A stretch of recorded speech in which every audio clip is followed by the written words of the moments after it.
Olá, movedores! Eu sou Marialina Corsi, sou professora de jazz, balé e dança contemporânea aqui da Fundaz. E o meu projeto é Dançar é Bom, Sebastião. Hoje venho dividir um pouquinho com vocês a minha trajetória na dança e as escolhas que eu fui fazendo neste caminho, e as minhas melhores e maiores referências. Vamos lá saber um pouquinho mais sobre os meus caminhos dançantes?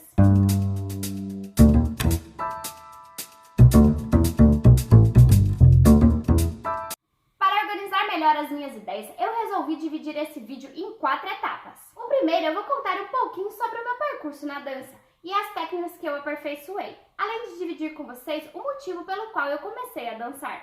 No segundo, eu vou trazer as minhas referências na dança, citando os meus grandes mestres e as pessoas que me inspiram e já me inspiraram.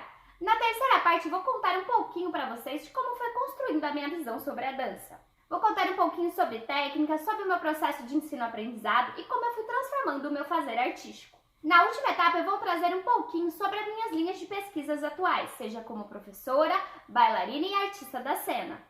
Vamos dar início à primeira etapa, onde eu falo um pouquinho do meu percurso com a dança, os estilos que eu aperfeiçoei e o que me motivou a dançar. Bom, pessoal, ainda na infância eu já dizia que queria ser bailarina e aos 9 anos de idade comecei a fazer balé com a Maraísa Caçador na minha cidade natal, São Sebastião da Grama. E ela me ensinou muito sobre disciplina e determinação e ela plantou em mim a sementinha de que eu poderia ser bailarina profissional. Eu estudei balé clássico e me formei na Especial Academia de Balé, considerada na época a melhor escola da América Latina.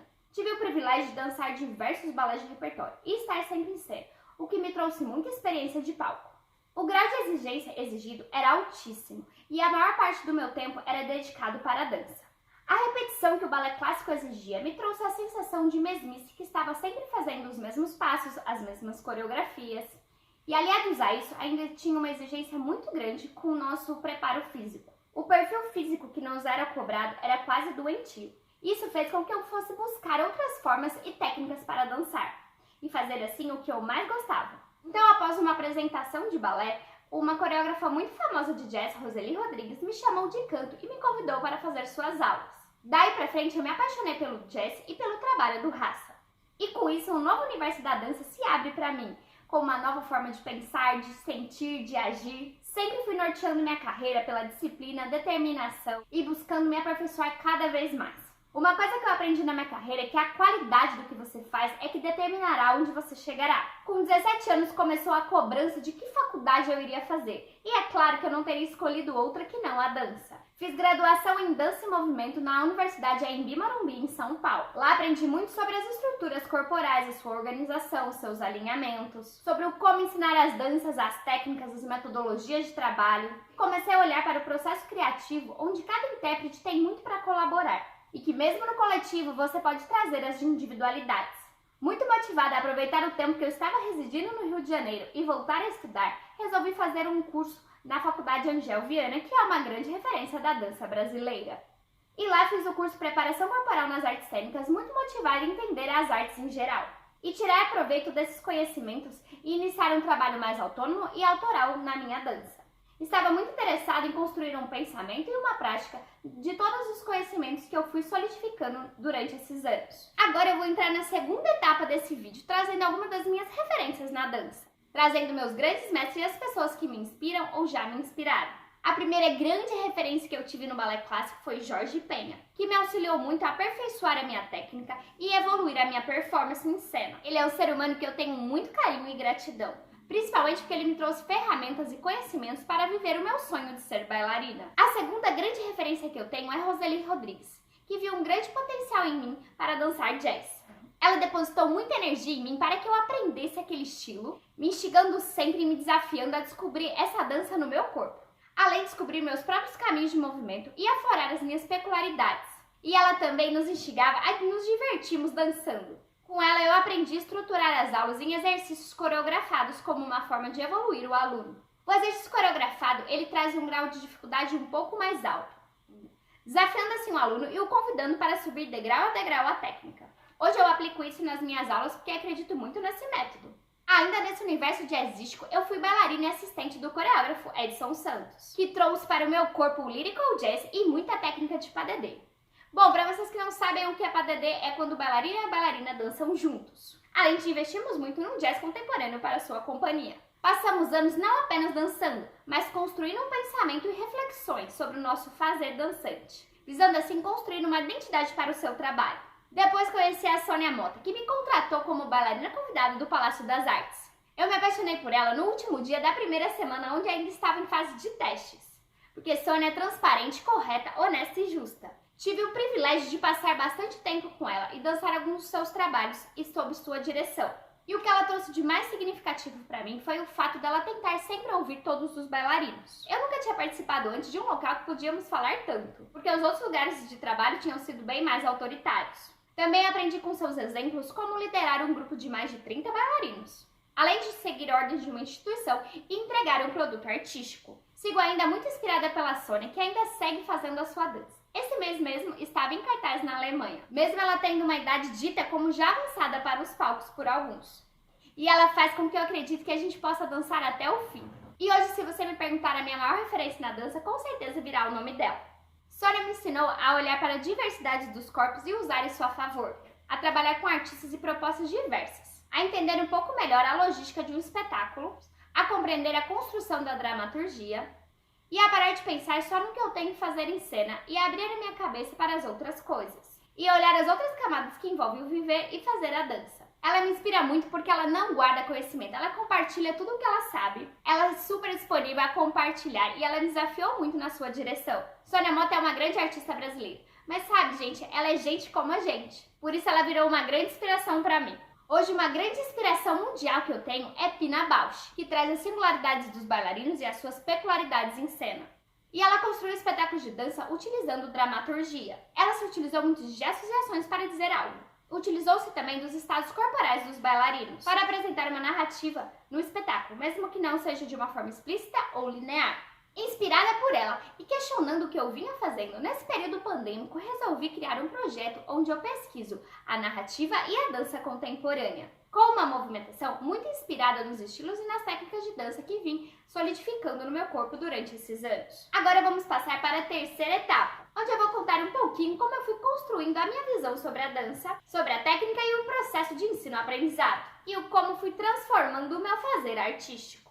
Como eu disse lá na primeira etapa, eu comecei pelo balé clássico e todo o seu rigor. Hoje sigo acreditando muito nessa técnica, mas com o decorrer dos anos eu fui eliminando as metodologias rígidas de ensino e vendo o balé clássico como uma técnica muito eficaz para o desenvolvimento e a manutenção do bailarino. A dança contemporânea e as técnicas somáticas que eu fiz lá na faculdade me fizeram cada vez mais olhar para o corpo e modificar a forma de dançar e ensinar a dança. Nesse período comecei a entender melhor o esqueleto como um grande estruturador do corpo e um grande facilitador do movimento quando solicitado com consciência, além de desenvolver a sensibilidade corporal e a escuta de mim mesmo e do outro. Aprendi também ferramentas para instigar e potencializar o corpo na criação. Nesse meu percurso, o jazz me trouxe muito contato com a energia da sensualidade muito explorada por esse estilo, além do feminino e da sensação de prazer. Isso me abriu para pensar que a dança deve ser prazerosa, então eu também tento sempre passar esse prazer e essa sensação boa para os meus alunos nas aulas. Acho que vale nesse momento dividir com vocês que eu sempre tentei aliar a minha vida de professora e a minha vida de bailarina.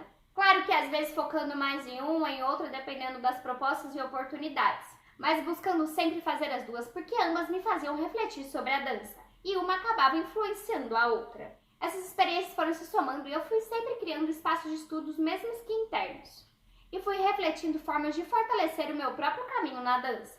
Nessa última etapa eu vou trazer um pouquinho das minhas linhas de pesquisa atuais, tanto quanto professora como bailarina e artista da cena. Como professora, sigo pesquisando dentro das salas de aulas a aplicação de técnicas de dança em corpos e contextos diferentes, buscando sempre a evolução do aluno e buscando o entendimento desse sobre o material de estudo.